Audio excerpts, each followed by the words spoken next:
आज की क्लास में हम यूनिट 3 वर्ड प्रोसेसिंग में सेशन 9 टेक्स्ट रैपिंग टॉपिक को डिस्कस करेंगे और किस तरह से टेक्स्ट रैपिंग को यूज करते हैं उसके बारे में डिटेल में जानेंगे। यहाँ पर मैंने माइक्रोसॉफ्ट वर्ड में एक डॉक्यूमेंट क्रिएट कर रखा है और इस डॉक्यूमेंट में मैंने एक पैराग्राफ भी लिख रखा है। इस पैराग्राफ में हम टेक्स्ट रैपिंग का यूज करेंगे। टेक्स्ट रैपिंग बेसिकली जो ग्राफिकल ऑब्जेक्ट्स होते हैं उनके साथ काम करता है। इसके लिए हमें एक ग्राफिक ऑब्जेक्ट यहाँ पर इंसर्ट करना होगा, तो मैं यहाँ पर एक ग्राफिक ऑब्जेक्ट इंसर्ट कर लेता हूँ इंसर्ट टैब पर क्लिक करके। और यहाँ पर इलस्ट्रेशन में ये डिफरेंट टाइप के ग्राफिक्स हैं, तो इसमें मैं पिक्चर को इंसर्ट कर लेता हूँ।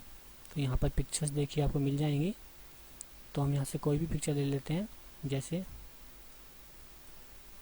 ये वाली पिक्चर ले लेते हैं, इंसर्ट। ये पिक्चर हमारे पैराग्राफ में इंसर्ट हो गई है।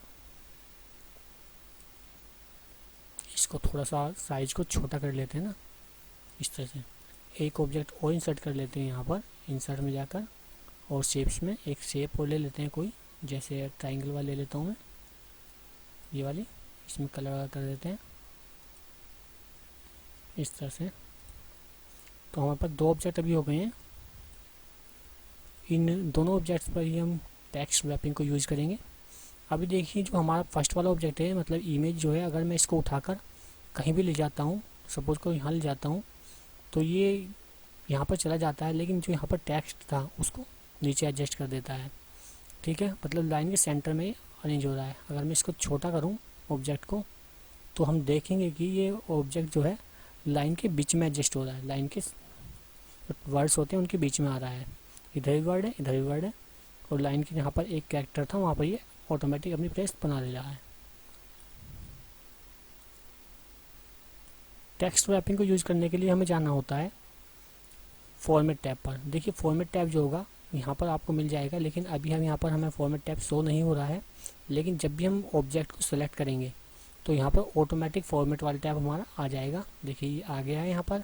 अगर मैं अनसेलेक्ट कर देता हूँ ऑब्जेक्ट को, तो यहाँ से हाइड हो जाएगा, और जैसे इस पर क्लिक करेंगे वो आ जाएगा।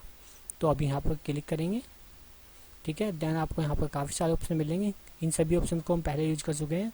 हम आज यूज करेंगे अरेंज वाले ग्रुप को। अरेंज वाले ग्रुप में टेक्स्ट रैपिंग को। टेक्स्ट रैपिंग पर जैसे ही क्लिक करेंगे, यहाँ पर डिफरेंट टाइप के टेक्स्ट रैपिंग के ऑप्शन हमें मिल जाएंगे, जिसमें आपका इनलाइन विद टेक्स्ट है, square, tight, behind text, in front of text, top and bottom और थ्रो। इन सब का हम यूज करेंगे। तो देखिए सबसे पहला ऑप्शन जो है यहाँ पर इन लाइन विद टेक्स्ट, तो अभी यही वाला ऑप्शन सेलेक्ट हो रखा है। मीन्स हमारा जो ऑब्जेक्ट है लाइन के बीच में सेट हो रहा है, लाइन के साथ में सेट हो रहा है। तो हम यहाँ पे स्क्वायर कर देते हैं। स्क्वायर करने पर देखिए जो टेक्स्ट था वो स्क्वायर में एडजस्ट हो गया है, मीन्स इस इमेज के बाहर के साइड एडजस्ट हो गया है। अब ये हमारी जो इमेज जो है स्क्वायर में ही है, तो हमें पता नहीं चल पा रहा है कि ये रियल में स्क्वायर में ही हो रहा है या नहीं। तो हम क्या करते हैं, इस दूसरे वाले ऑब्जेक्ट को लाते हैं, इस वाले ऑब्जेक्ट को, इसको यहाँ लाते हैं। और देखिए अभी कोई इफेक्ट नहीं है पैराग्राफ पर, लेकिन अब हम इसको यहाँ से फॉर्मेट में जाके टेक्स्ट रैपिंग में स्क्वायर को सिलेक्ट कर लेते हैं। अब देखिए क्या हो रहा है, जो हमारा ऑब्जेक्ट है, ऑब्जेक्ट तो यहाँ तक का ही है, ट्राइंगल है, लेकिन इसके आसपास का जो ये एरिया है ब्लैंक वाला, यहाँ पर भी टेक्स्ट नहीं आ रहा है। मीन्स टेक्स्ट स्क्वायर में यहाँ से रैप हो रहा है इस तरह से।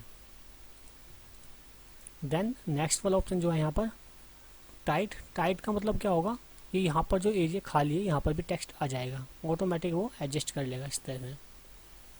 जो इमेज होगी उसके हिसाब से वो यहाँ पर ऑटोमेटिक टाइटली एडजस्ट हो जाएगा। जहाँ भी इमेज या ऑब्जेक्ट को हम मूव करेंगे वहाँ से ही इस तरह से ये टेक्स्ट को रैप कर देगा। देन और भी ऑप्शन है यहाँ पर बिहाइंड टेक्स्ट। बिहाइंड टेक्स्ट का मतलब होता है कि जो हमारा ऑब्जेक्ट है उस ऑब्जेक्ट को टेक्स्ट के बिहाइंड पीछे भेज दिया जाए, बैक में भेज दिया जाए। तो हम यहाँ पर बिहाइंड कर लेते हैं, तो हमारा टेक्स्ट क्या होगा, ऑब्जेक्ट के ऊपर आ जाएगा और ऑब्जेक्ट टेक्स्ट के पीछे चला जाएगा।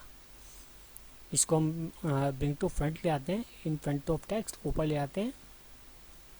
इमेज को देखते हैं ऐसे, यहाँ पर इमेज को लाते हैं। अभी ये देखिए इस तरह से एडजस्ट हो रही है। वापस जाते हैं टेक्स्ट रैपिंग में और बिहाइंड टेक्स्ट पे क्लिक करते हैं, तो देखिए हमारे टेक्स्ट के पीछे चली गई हमारी ऑब्जेक्ट। और हम इस ऑब्जेक्ट को ऊपर लाना चाहते हैं तो वापस वहीं से लाएंगे, और यहाँ पर हमें नेक्स्ट वाला ऑप्शन सेलेक्ट करना होगा, इन फ्रंट ऑफ टेक्स्ट। इस पर क्लिक करेंगे तो ये हमारा फ्रंट में आ जाएगा। Then top and bottom means जो हमारा टेक्स्ट है वो टॉप और बॉटम में रहेगा, इस इमेज के ऊपर और नीचे, लेफ्ट राइट में नहीं होगा एडजस्ट। क्लिक करते हैं, टॉप एंड बॉटम पे क्लिक करते हैं तो देखिए इस ऑब्जेक्ट के ऊपर है टेक्स्ट और नीचे है। ठीक है, जहाँ भी हम ऑब्जेक्ट को ले जा रहे हैं वहाँ इस तरह से ये एडजस्ट हो रहा है।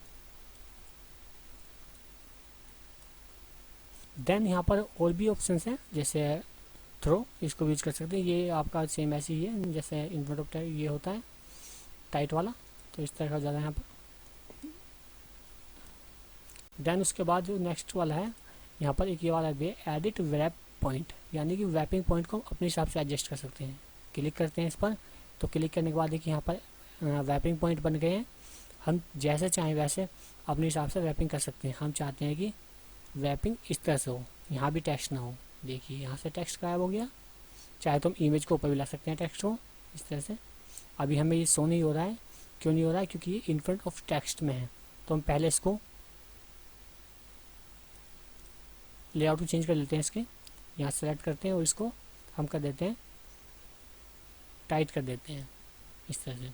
और अब इसको यूज करते हैं इस तरह से, को ऐसे कर लेते हैं। तो देखिए जैसे हम इसे एडजस्ट कर रहे हैं, ये टेक्स्ट इसके ऊपर आ रहा है इमेज के इस तरह से। जैसे हम चाहे वैसे इसको एडजस्ट कर सकते हैं।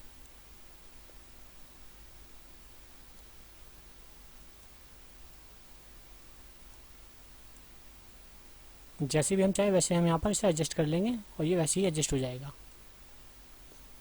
चाहे तो हम इस ऑब्जेक्ट के हिसाब से कर लें। हम चाहते हैं कि इस ऑब्जेक्ट पर आधे पे टेक्स्ट हो आधे पे ना हो, तो इस पर भी हम ले आते हैं। यहाँ से जाएंगे और पहले इसको ही कर लेते हैं टाइट, और देन इसको यहाँ से ये ले लेंगे और इसको इस तरह से देख लेंगे। देखिए इस तरह से हो गया ना। तो इस तरह से हम टेक्स्ट रैपिंग का यूज करके टेक्स्ट को ऑब्जेक्ट पर डिफरेंट टाइप से रैप कर सकते हैं।